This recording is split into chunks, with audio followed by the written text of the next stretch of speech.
my stealing with this curiosity? I think you owe me a great big apology.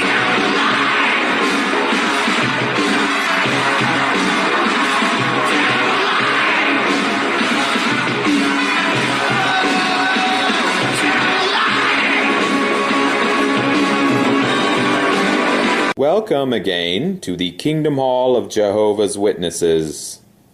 My name is Brother Fancy. Oh, big Christian, good morning to you, Brother Fancy. It's me, Jerry Brown. Hi, Jerry. Good to see you again. It's good to see you. Say, before our meeting gets started, I was wondering if I could, just have a word with you in private. There was a little matter I was hoping we could get cleared up. You see, my wife Betty and I were at the mall yesterday. I was shopping for a new light bulb. Didn't end up purchasing one, just wanted to do a little window shopping. Didn't take more than 2.5, 3 hours. Well, anyway, don't really know how to say this, Brother Fancy, but my wife Betty and I thought that we saw you walking out of a rated R movie. No, that doesn't sound like something I would do. I'm an elder, after all, so that's not very likely. Well, that's what I said, but, Betty here just swore up and down that it was you. It must have been a case of mistaken identity. You probably saw a man who looked like me. Well, that's exactly what I said, but Betty wanted to be sure, so we followed that man out into the parking lot. He got into a car that looked just like yours. Even had your license plate on it. My car was stolen yesterday, Jerry. I'm glad you were on the scene. This is an important development in the case. This is a good lead we have now, because that must have been the man who was joyriding in my automobile. Well, I suspected as much. And that's why I told Betty we better follow that man. See where he's going. We drove all across town following him. You're kidding me. No! We just stayed right on his bumper and we followed him. Wouldn't you know, he drove all the way to your house. He must have stolen your keys, Brother Fancy, because he just walked up to the front door and opened it. Walked in like he owned the place. Jerry, indeed I was at a rated R movie yesterday. But here's what happened.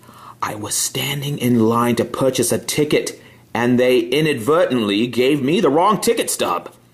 Before I knew it, I was trapped in a rated R movie. Whoa! Oh, that's terrible! It was.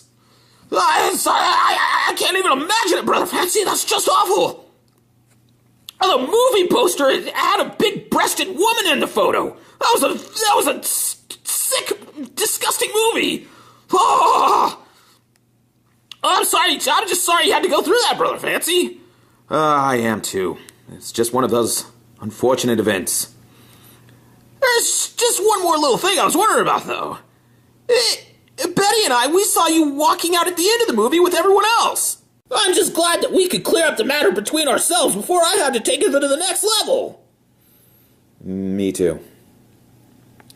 Say, now that that's behind us, I have some great news. I brought my carpet cleaning machine to the holiday. Carpet cleaning machine? Yeah, it's in the back of the van. See, I thought that after the meeting, you and I could stay late. We could move all the chairs out into the parking lot and give the carpets here a good deep cleaning. And then wait for it to dry. And then we'll bring all the chairs back in and set them up in rows. Shouldn't take more than 2.5, 3 hours. Beware of the poisonous food on the table of demons. Food on the table of demons is poisonous. Consider, for example, the food dispensed by the evil slave class and the apostates. It does not nourish or build up. It is not wholesome. It cannot be, for the apostates have stopped feeding at Jehovah's table. As a result, whatever they had developed of the new personality is gone. What motivates them? is not Holy Spirit, but vitriolic bitterness. They are obsessed with only one aim, beating their former fellow slaves, as Jesus foretold. First president of the Watchtower Society, C.T. Russell, wrote about those who turned away from Jehovah's table and then began to mistreat their former slaves. He wrote, "All those who cut loose from the society and its work, instead of prospering themselves or upbuilding others in the faith, in the graces of the Spirit, seemingly do the reverse, attempt injury to the cause they once served, and, with more or less noise, gradually sink into oblivion, harming only themselves and the others possessed with a similarly contentious spirit. Instead of saying in the manly fashion of the world, 'I have found something which I prefer. Goodbye,' these manifest anger, malice, hatred, strife, works of the flesh and of the devil, such as we have never known worldly people to exhibit. They seem inoculated with madness, satanic hydrophobia, rabies. Some of them smite us and then claim we did the smiting. They are ready to say and write contemptible falsities and stoop to do meanness. Yes, apostates publish literature that resorts to distortion, half-truths, outright falsehoods. They have even picketed witness conventions, trying to trap the unwary. Hence, it would be dangerous. A dangerous thing to do to allow our curiosity to move us to feed on such writings or to listen to their abusive speech. While we might not think it's a risk for us personally, the hazard remains. Why? For one thing, some of the apostate literature presents falsehoods by means of smooth talk and counterfeit words. What would you expect from the table of demons? And all the while the apostates may also present certain facts, these are usually taken out of context, with the goal of drawing others away from the table of Jehovah. All their writings simply criticize and tear down. Nothing is upbuilding. Jesus said, "By their fruits you will recognize them." What now are the fruits of the apostates in their publications?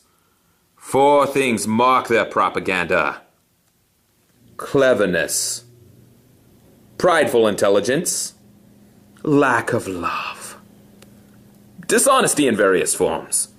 These are the very ingredients of the food that is on the table of demons, all of which is designed to undermine the faith of Jehovah's people.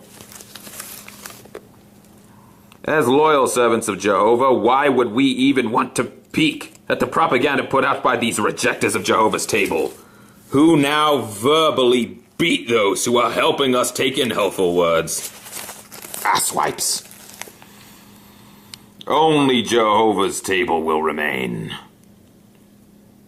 Shortly, the Great Tribulation will suddenly break out, moving quickly to a climax in the war of the great day of God the Almighty. It will reach a crescendo as Jehovah destroys this system of things and the figurative table at which the world's nations have also been feeding. New World Translation. Who were the translators? When presenting as a gift the publishing rights to their translation, the New World Bible Translation Committee requested that its members remain anonymous. The Watchtower Bible and Tract Society of Pennsylvania has honored this request. Their translators were not seeking prominence for themselves, but only to honor the divine author of the Holy Scriptures. Is it really a scholarly translation? Since the translators have chosen to remain anonymous, the question cannot here be answered in terms of their educational background. If someone says, "You have your own Bible," you might reply, "Which translation of the Bible is your?" Then perhaps add, "Well, I'm glad whatever translation I especially like the Bible." Or you could say, "Why do you say you mixed use the translation of the Bible in your home?" Then perhaps add, "For all of us, Jesus stressed the importance of..." Another possibility, "Well, there are many translations of the Bible that make scriptures in Hebrew and Greek." An additional suggestion, "Evidently, you are a person who loves God and Word. Oh, sure, you don't know. Then perhaps that. Well, his personal name appears more than 7,000 times in the Bible. If someone says, "The Bible is a white man's book," you could say, Not at all. Mankind's creator was the one to choose the men whom he would inspire to write the 66 books of the Bible. And if he chose to use people with light-colored skin, well, that was his responsibility. I personally feel he made the right choice. if someone says, "Pray with me first, then give me your message," you might reply, I'm glad to know that you are a person who appreciates the importance of prayer. Jehovah's Witnesses also pray regularly. But there is something that Jesus said about when and how to pray that may be new to you. Did you know that he told the disciples not to offer public prayers with the view of having others to see that they were devout praying persons? then perhaps add, Notice what he went on to say should be a primary concern to us and what we should put in our prayers. That is what I've come to share with you. or you could say, I know that representatives from other religious groups do that, but Jehovah's Witnesses do not.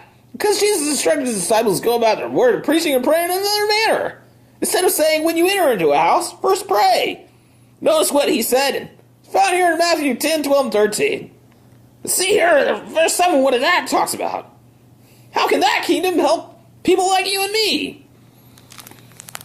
reasoning from the scriptures, teaching us clever ways to get out of praying. I'm not interested. Well, may I ask, you mean you're not interested in the Bible or not interested in me personally? They see much hypocrisy about our making a business. We do not approve of such practices. If you mean that you're not interested in me personally, then maybe you're in another religion. Or maybe you're worried about the threat of nuclear war or drug abuse. Is it because you already have a religion? Tell me, do you think we'll ever see a time when everybody belongs to the same religion?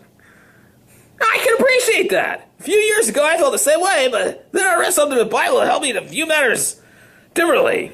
I'll show the person, I'm going to show you what it was.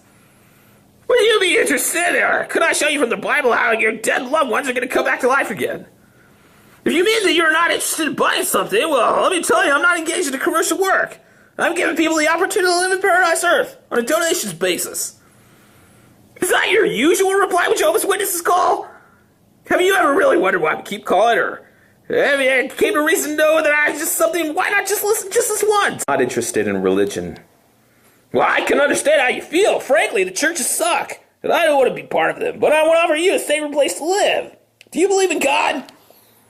There are a lot of people who share your view. Religion has not been very good, and it's terrible. But the one reason I'm calling is to teach you the truth about God. I am sure that you are interested in your own future, no doubt. Do you not want to know the conditions of that future and how your loved ones can live in paradise earth? Have you always felt that way? How do you feel about the future and your dead loved ones? I'm not interested in Jehovah's Witnesses. Many folks tell us that. Have you ever wondered, though, why people would volunteer like me to come to your household and when people are not welcoming us? Well, it has to do with the separating of people like wheat. We separated wheat from the weeds, and their response determines that. On the basis of people's reaction to the kingdom message, everyone is being marked, either for preservation through the Great Tribulation or for destruction by our God. I can appreciate that because I used to feel the same way, but just to be fair, I decided to listen to one of them and found out that that man was telling me the truth about them. Not long ago, I said the same thing when a witness called at my door, but before he left, I raised a question that I sure could not answer. I asked him where did Cain get his wife? Well, what did you know? He did have an explanation for that. And that's how I knew it was the truth. If you are a religious person, I can appreciate that, but your own religion doesn't mean that our God is not separating the wheat from the weeds. No doubt you have your own religion, but you might be asking what religion it is, and I'll explain to you why it's wrong. Yes, I understand, but the reason we're calling is that we have a family that we care about. We care about your dead loved ones and want them to be resurrected. We're in a separating work right now, and your response determines whether or not you will be destroyed by our God.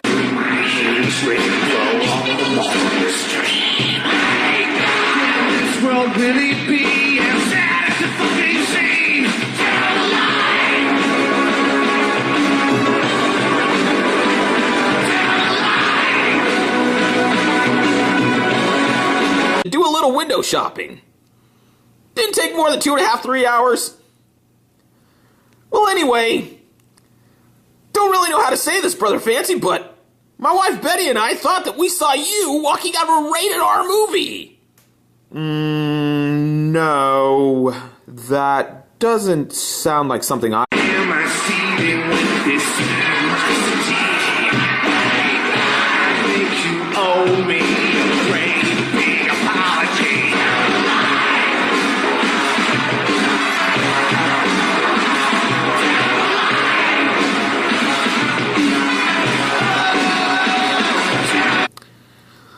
It's good to see you. Say, before our meeting gets started, I was wondering if I could, well, just have a word with you in private. There was a little matter I was hoping we could get cleared up. You see, my wife Betty and I were at the mall yesterday. I was shopping for a new light bulb. Didn't end up purchasing one, just wanted to... Welcome again to the Kingdom Hall of Jehovah's Witnesses. My name is Brother Fancy. Oh, big Christian, good morning to you, Brother Fancy. It's me, Jerry Brown. Hi, Jerry. Good to see you again. I would do. I'm an elder, after all, so that's not very likely. Well, that's what I said, but... Well, Betty here just swore up and down that it was you. It must have been a case of mistaken identity. You probably saw a man who looked like me.